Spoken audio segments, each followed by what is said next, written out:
So welcome to week 7 of 8 of Metaphysics in the Bible. Today's topic is who's your bloodline? And the question for today is, when is the right time to plant a seed?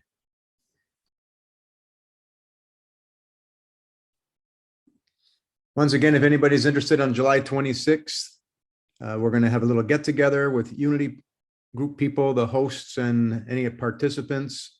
I was at the last one. They just play a bunch of music, share some experiences, talk about, like we do, how we share experiences and synchronicities. It's really cool. So if you feel a desire to join in, you're more than welcome to show up, say nothing, say something. If you want to share on what you might have learned from any one of the spirit groups you're involved with, you can also do that.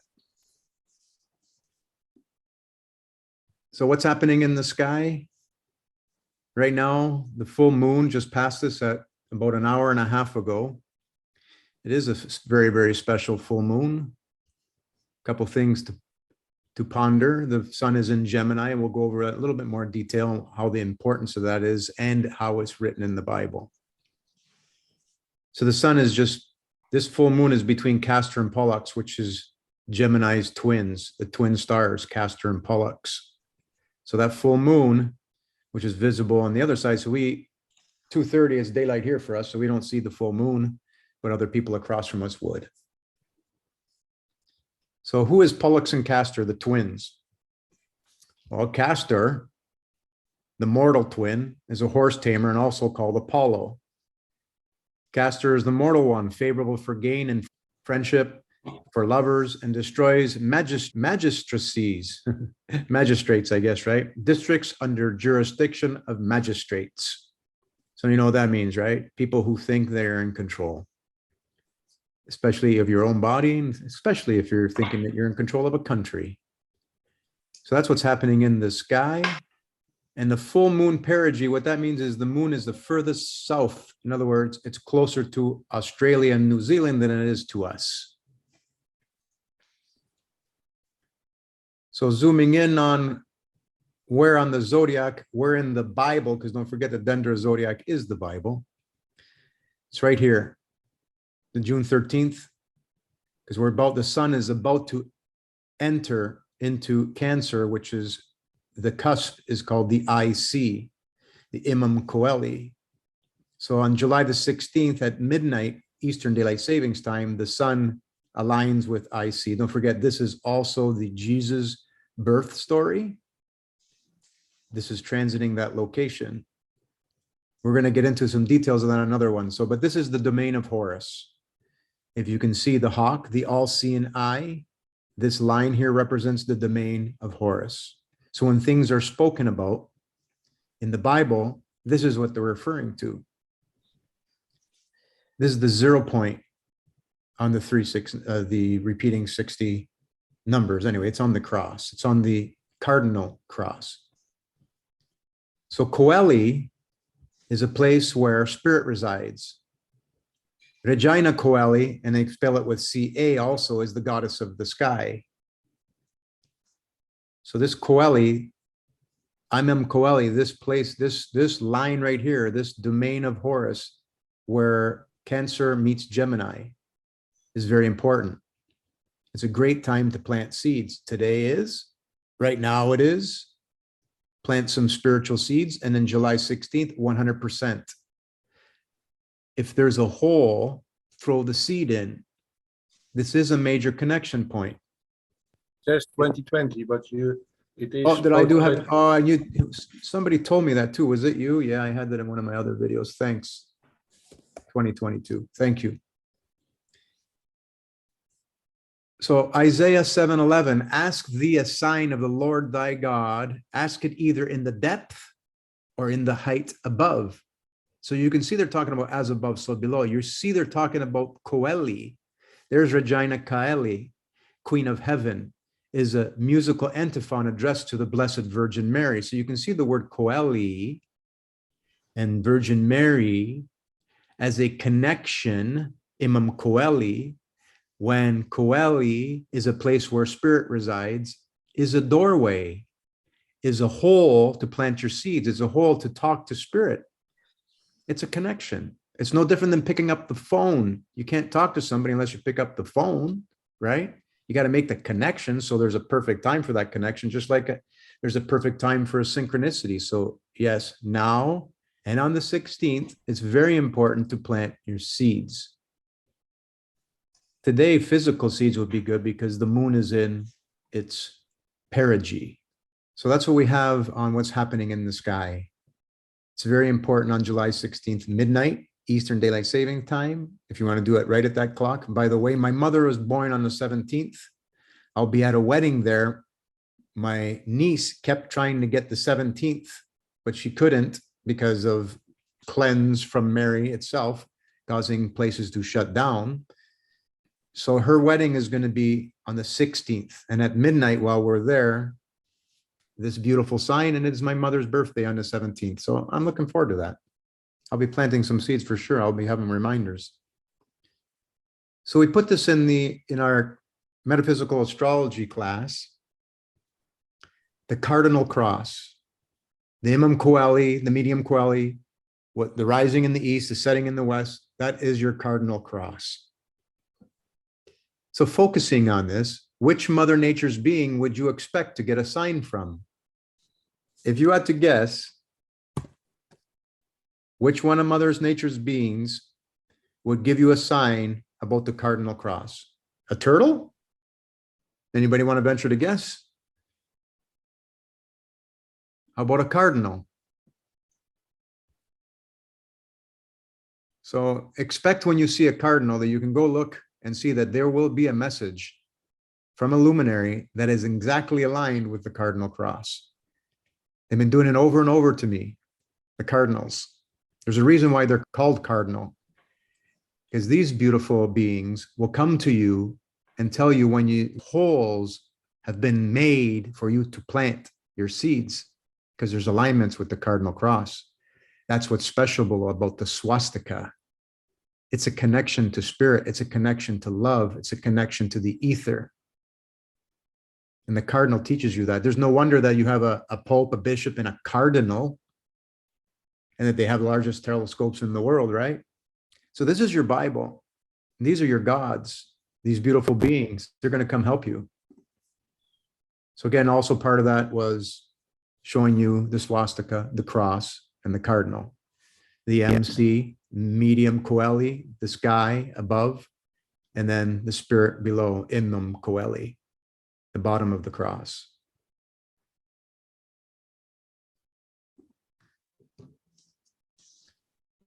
So why did we just show you this? What's happening in the sky? Because it's all about planting seeds, both physical and metaphysically. There's a right time to plant a seed in the ground. Ask the farmers in the Farmers Almanac, albeit they're a little bit off there, and we're studying it and learning the proper way. There's a right time to plant a seed physically. There has to be one for metaphysically. There has to be. We have to follow what's happening in the sky. And the cardinal is teaching us to look at the cardinal points. So let's talk a little bit more about who's your bloodline. This beautiful picture here from Brenda Erickson showing the as above, so below. And I added a family tree image that I found, right? Your family tree reaches everywhere to that front, it stems from the point in the middle. Is your as above and so below. She's got the sun, the moon. So the sun here, the moon here, and in the quarters of the moon. So beautiful rendition, beautiful. She actually sells this print online if anybody's interested. So in week 2, we talked about the Chaldeans. We knew the Chaldeans from research were truth seekers, astrologers, philosophers, and most important, knew about Phoenix risings in these times of revelations and Christ consciousness and all these signs that we get. They're looking for when she returns. They follow Saturn. They follow all the stars and the wandering stars and the fixed stars.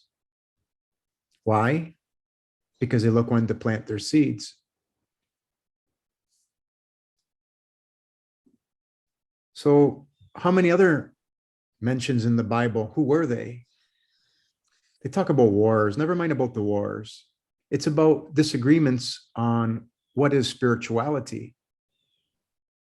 That's what happens every 558 years. So we're going to talk about the Canaanites. It's in the Bible. The land of Canaan, which comprises the modern regions of Israel, Palestine, Lebanon, Jordan, and Syria, at the time when Canaanite religion was practiced, Canaan was divided into various city-states. So as you can see, the regions of Israel, remember Israel is Isis, the sun, and Saturn. That's who Israel is. So it's a group of people, Israelites, Canaanites, and all these are just people who knew truth. Like we are learning today, the truth of what physics equals metaphysics and the art of manifesting and using love and the weighing of the heart. The Canaanite religion, this is from Wikipedia, the Canaanite religion was strongly influenced by their more powerful and populous neighbors and show clear influence of Mesopotamian and Egyptian religious practices. In other words, they studied the true Bible. That's who the Canaanites were. When you see war, it's no different than us talking to a stranger about religion versus metaphysics and physics. That's what war is. The word war is really debates, discussions. Now they're going to be healthy debates. We're out of the Piscean age. So look forward to this. Like other people of the ancient Near East, Canaanite religious beliefs were polytheistic, with families typically focused on veneration of the dead in the form of household gods and goddesses, the Elohim, there's that El, right, Saturn, while acknowledging the existence of other deities such as El, which is the same thing. So even in Wikipedia, they got portions of it right, but they're holding on to keys. Great gratitude for whoever writes this stuff. The Canaanites had, one of the gods they followed was Eris. Eris, goddess of the earth. Well, we know she's goddess of the sky too, right? And the Canaanites are found in Genesis, Exodus, and Judges. These Canaanites were philosophers. They were metaphysicians. They are followers of the stars, spreaders of truth, people that know, Christ-conscious people, Brahmin, whatever you want to call them. When you do the research and find out and go back, the misinterpretations of the Bible and misunderstandings of disagreements on what truth is. And that's what we're revisiting again now, because it's time, 558 years, but this time in Aquarius. So just an example of Canaanites that I think are important. The book of Genesis, because they're found in 3 places. The Tower of Babel, 11:31. And Terah took his son Abram and his grandson, Lot, the son of Haran, and his daughter-in-law, Sarai, his son Abram's wife, and they went out with them from Ur of the Chaldeans to go to the land of Canaan. So it's no different than us getting together. It's a Christ-conscious gathering. That's what these people were doing. That's what's in the Bible. That's what's in Genesis, people moving around. There was no internet. In order to find people they had to travel to find like-minded people who are in the truth and understood it. And of course, along the way, there's going to be disagreements because that's part of the test. It is all about the test too. In the book of Exodus 13, the feast of unleavened bread, 5, and it shall be when the Lord brings you into the land of Canaanites and the Hittites and the Amorites and the Hivites and the Jebusites, which he swore to your fathers to give you a land flowing with milk and honey. Again, another Christ-conscious gathering. That's what they're doing. Book of Judges, the nations remaining in the land. Thus the children of Israel, remember Isis, Ra, and El, dwelt among Canaanites, the Hittites, the Amorites, the Perizzites, the Hivites, and the Jebusites. These are all people studying Mary, Mama, truth, Phoenix rising. The difference today is a lot less people are traveling during this Phoenix rising. But where are they congregating today? They're congregating together through the internet, through the collective conscious. There's no need to move if you don't have to, because you can gain all your wisdom, all your knowledge, and spread and plant your seeds with images through the internet. You could do that anyway, anywhere, with images in your mind. But this is how you share and become together as one. So it really is happening in a beautiful way. These will be Babel wars instead of whether they happen or not as a physical war or not, kind of doesn't matter right now. The beauty part is this great debates, healthy debates are going to happen all in a peaceful way as we enter Age of Aquarius. So let's talk about the Samaritans. Pastor Ted Smith talked about the story of the Samaritans. Now, just so you know, the Samaritans are from ancient Israelites. Israel, that means they studied the Phoenix risings. They understood what was there in Egypt. Somebody's been carrying the ball. Somebody's been carrying the keys. Remember, Israel, Isis, Ra, you, and Father Time, El, which is also the scales, weighing of the heart. So basically the mother, you, and time. So you're ready for the exam? This is the example that we're going to go through with the Samaritan. You already know the answer to the exam. You already know the story of the Good Samaritan, but we're going to read it through it anyway. Because everybody that walks by, this applies. Everybody that walks by in the story of the Good Samaritan, this applies. This is the exam. So the book of Luke 10, the parable of the Good Samaritan, verse 25. On one occasion, an expert in law stood up to test Jesus. Teacher, he asked, what must I do to inherit eternal life? Jesus says, what is written in the law? He replied. How do you read it? Puts it back in his court, right? No pun intended. The lawyer answered, love the Lord with all your heart, with all your soul, with all your strength, and with all your mind, and love your neighbor as well. Remember, the Lord is Mary, mother, pure love. Jesus says, you have answered correctly. Jesus replied, do this and you will live. So the lawyer wanted to justify himself. So he asked Jesus, and who is my neighbor?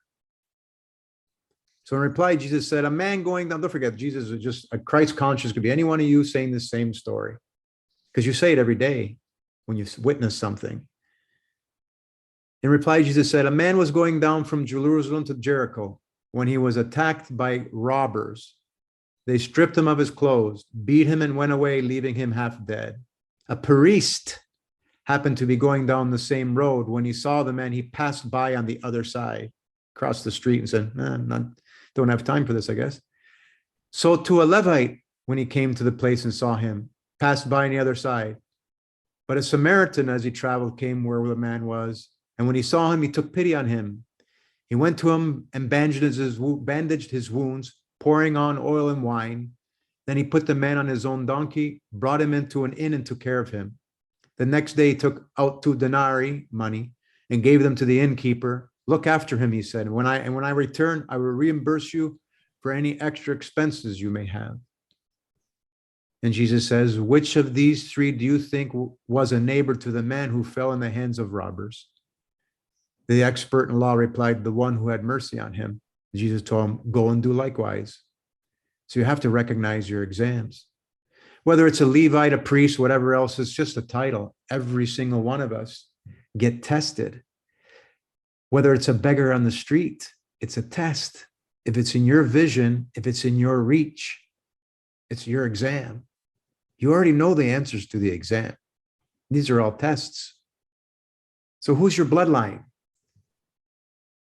Everyone. We're all descendants of Canaanites, Levites, Semitites, Samaritans. We're all part of that. This is a picture of Hathor with Horus playing the part of Awyan, leading forth the Mazzaroth, showing by example, planting the seeds, because that Good Samaritan, whoever saw him do that, planted a seed with his images, with his examples. So this is this is what I tell myself I want to lead forth the Mazzaroth for the ages. I want to plant seeds, as I'm doing right now with this script, with this presentation. Oh, by the way, I traced my roots, but it's everybody's roots. We're all one bloodline. All roads lead back to Egypt, the point in the middle. So my roots, and this is what I tell when somebody says, I'm a North American Indian. I love you, Mr. North American Indian, but I'm indigenous too. I'm from the Samnite tribe. We're all from a tribe, are we not? Are we not all gods? Are we not all from one? The Samnites were an ancient Italic people who lived in Samnium, which is located in modern inland Abruzzo, Molise, and Campania in southern center Italy, from the Sabines, who were from ancient Italics. You keep going back and back, we all go back to the point in the middle. Our bloodline is everyone. The person that got attacked by the robbers is your bloodline. The robbers are your bloodline. Everybody's your bloodline. And when we realize that and pass the tests when they're put in front of us, that's the end game. So everyone's manifestations will come true. What spiritual seeds will you plant today, right now, and on July the 16th at just before midnight? While I was doing this presentation, a squirrel comes up, did not eat, stood there, stared at me while I'm doing this portion of the slide about seed. And this is what came up. What you sow is what you reap. Take care in choosing the seeds you are planting. And that's why I have Icarus here, because the story of Icarus burning his wings, being too materialistic, going too close to the sun, doing manifestations materialistically, what the sun makes. Hey, you can manifest plants, loving animals. You can do all that. That's all great. But chasing after materialistic things is using your wings not wisely.